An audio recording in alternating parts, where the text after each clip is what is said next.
Պարոն Մկրտչյան, իրավախախտումը կատարվելու վայր, ասենք ես զանգահարում եմ 102, հրավիրում եմ ոստիկաններին, որ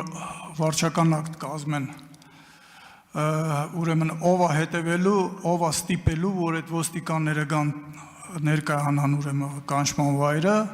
եւ իրանք այդքան ի վիճակի են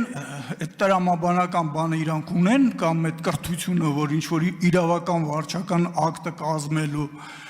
որովհետև ես ձեզ օրինակ բերեմ, ին վրա իրավական վարչական ակտ են կազմել 100,000 դրամ, որ ես գտնվել եմ կորոնավիրուսի կարանտինի ժամանակ փողոցում,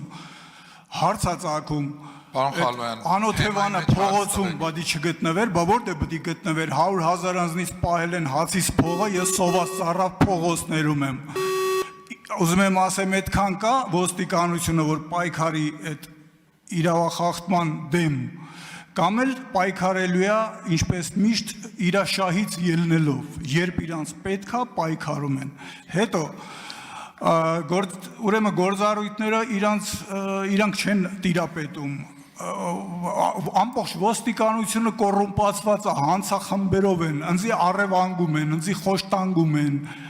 ոնց պետք է պայքարի դրա դեմ, ես չեմ պատկերացնում, հարց ձեզ անձամբ ես կառավարության դիմացել եմ մոտեցել, հարց եմ տալի, ոստիկանությունը այդքան կա, որ